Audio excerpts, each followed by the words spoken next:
Ini keganjilan proses hukum yang ke-18 dari 30 keganjilan. Dari 30 keganjilan ini yang ke-18.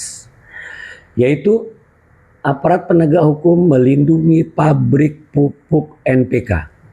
Aparat penegak hukum, jaksa dan hakim judek fakti dengan telah sengaja melindungi pihak yang seharusnya bertanggung jawab mutlak kepada pihak produsen pabrik pupuk NPK, yaitu PT Faminda Jawa Timur. Berdasarkan alat bukti seperti yang tertera pada berkas perkara dan putusan PN Pontianak. Yang pertama, pihak pabrikan pupuk terbukti menerima pembayaran down payment untuk pembelian pupuk beserta 2,9 miliar beserta purchase order PO sesuai dengan BA 16. Itu BA penyitaan yang ada di berkas perkara. Yang kedua, uang sebesar 2,9 miliar itu justru perolehan dari uang negara, bersumber dari pembayaran uang muka kerja yang 20%. Ketiga, pihak pabrikan pupuk telah mempermainkan negara dengan memproduksi pupuk jauh di bawah spesifikasi. Sangat tidak layak. Terbukti secara hukum telah memalsukan pupuk. Yang keempat, berdasarkan hasil audit investigasi khusus oleh Itjen Kementerian Pertanian menyatakan bahwa pupuk tersebut tidak layak dan harus ditolak. Namun secara nyata dan fakta, tindakan jaksa penuntut umum Kejati Kalbar, tidak ada selembar berita acara pemeriksaan pihak pabrik pupuk tersebut di dalam berkas perkara. Tidak ada di dalam daftar pihak yang diminta keterangan atau diperiksa. Bahkan di dalam pemeriksaan persidangan, pihak pabrikan pupuk tidak pernah dihadirkan. Seharusnya hakim dapat meminta JPU untuk menghadirkan pabrik pupuk itu di persidangan. Kok bisa-bisanya APH itu kompak bertindak seperti itu? Ternyata di mata hukum, tindakan pabrik pupuk yang telah memalsukan dan tidak dianggap pidana oleh aparat penegak hukum. Mereka berjamaah tutup mata dari penyidik, JPU sampai hakim. Seharusnya pihak pabrikan pupuk selain wajib mempertanggungjawabkan uang negara untuk pembelian pupuk yang sudah dia terima, juga wajib mutlak dikenakan sanksi pidana tambahan tentang pemalsuan pupuk. Undang-Undang nomor 22 2019 pasal 121 122. Kalian tahu itu harusnya. Luar biasa, apakah inikah proses hukum yang benar? Ada apa semua ini? Alat bukti pertama berupa penerimaan uang negara. Alat bukti kedua berupa hasil uji laboratorium bahwa pupuk itu palsu. Harusnya mereka cukup dengan dua alat bukti untuk meminta pertanggungjawaban pabrik pupuk. Kok bisa-bisanya pabrik pupuk ini tidak di BAP, tidak dihadirkan di persidangan, apalagi dijadikan tersangka sebagai pemalsu pupuk? Pasti ada yang janggal dan pada proses hukum ini sangat ganjil.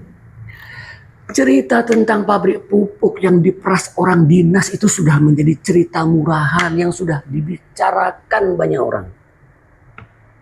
Kalian selaku penyidik, jika ini benar, apakah ada korelasinya pemerasan atau permintaan fee kepada pabrik pupuk oleh oknum orang dalam dinas pertanian, sehingga pupuk itu diizinkan yang diedarkan adalah palsu karena permintaan fee itu terlalu tinggi.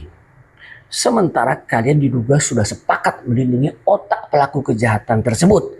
Jika BA pabrik pupuk itu dimunculkan, dihadirkan di persidangan, apalagi dijadikan tersangka, maka sudah pasti orang yang kalian lindungi juga akan menjadi tersangka dan muncul beban UP itu. Jangankan pabrik pupuk itu ditersangkakan pada kasus korupsi, kasus pemalsuan pupuk saja sudah nyata. Kalian tidak berani melakukan itu. Semua ini hanya kalian dan Tuhan yang tahu.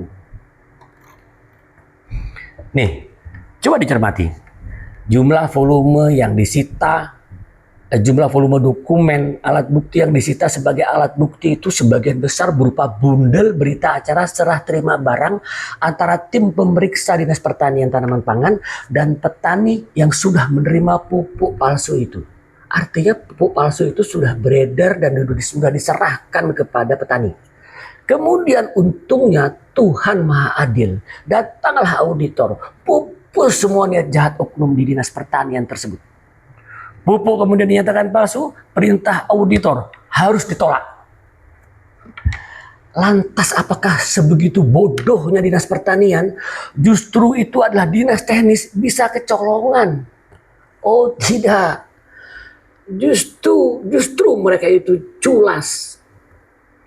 Kalau APH benar-benar bekerja menegakkan keadilan, ditanyain tuh ke tim pemeriksa barang, bagaimana SOP sampai kecolongan, dan apakah pimpinanmu tahu? Selesai semua, clear. Dalam proses hukum ini, jika jaksa penuntut umum hilaf, apakah hakim juga hilaf terhadap hukum yang diterapkan kepada pabrik pemalsu pupuk tersebut, yang tidak diminta keterangan, tidak dihadirkan di persidangan, untuk tidak ditanya mengapa kalian memalsukan pupuk? Itu saja. Pasti sudah terbuka semua konspirasi itu. Saya hanya bisa bilang, kalian para PH, tindakan keganjilan ini fakta. Tidak mungkin kalian bisa mengelak. Ini sudah keterlaluan, bahkan memalukan. Kalian membawa citra penegakan hukum di Indonesia. Kalian para jaksa wajib menjaga korps adiaksa. Dan hakim itu melambangkan cakra senjata dewa keadilan. Begitu mulianya hingga presiden sekalipun wajib memanggil kalian itu yang mulia. Sesungguhnya kalian disebut oknum yang telah merusak nama baik citra penegakan hukum di Indonesia ini. Jangan karena tindakan Anda seperti ini, banyak kolega kalian yang sudah berjuang menegakkan keadilan rusak karena perilaku kalian.